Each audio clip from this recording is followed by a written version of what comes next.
ইরানে মার্কিন সামরিক হামলার জেরে মধ্যপ্রাচ্যে আবারও বাড়ছে উত্তেজনা। বিশেষ করে পারস্য উপসাগরের মুখে অবস্থিত কৌশলগত তেল পরিবহন পথ হরমুজ প্রণালীকে কেন্দ্র করে তৈরি হয়েছে নতুন সংকট। ইতিমধ্যে ইরানের পার্লামেন্টে এই প্রণালী বন্ধের অনুমোদন দিয়েছে।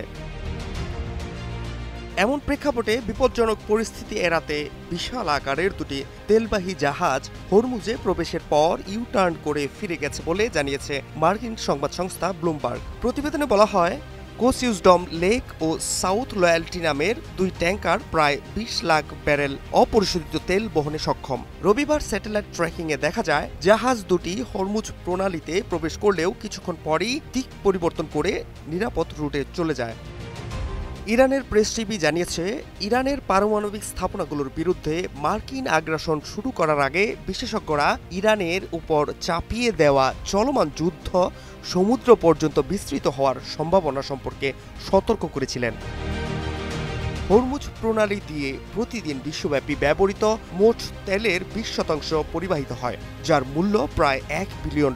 ইরানের সিদ্ধান্তের ফলে সোমবার ব্রেন্ট ক্রুডের দাম বেড়ে দাঁড়িয়েছে $৭৭.৩৬ প্রতি ব্যারেল এবং ডব্লিউটিআই তেলের দাম বেড়েছে $৭৪.১৫, যা গত কিছুদিনের মধ্যে সর্বোচ্চ। বিশ্বের তেল নির্ভর দেশগুলো যেমন চীন, ভারত এবং পূর্ব এশিয়ার অন্যান্য দেশগুলো এই ঘটনার সরাসরি অর্থনৈতিক ক্ষতির মুখোমুখি হতে পারে। এদিকে মার্কিন পররাষ্ট্রমন্ত্রী মার্ক রুবিও চীনকে আহ্বান জানিয়েছেন যেন তারা ইরানকে এই সিদ্ধান্ত থেকে বিরত রাখার চেষ্টা করে।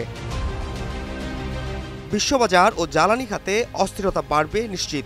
বিকল্প রুটের অভাবে বিশ্বে তেলের সরবরাহ ও দাম আরও বাড়তে পারে। ইতিমধ্যে উপসাগরীয় অঞ্চলের দেশগুলো বিকল্প ব্যবস্থা নিয়ে ভাবতে শুরু করেছে।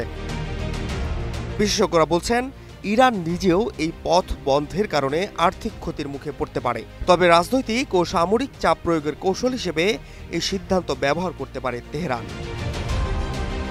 Fahad Shahriar, news desk, global television.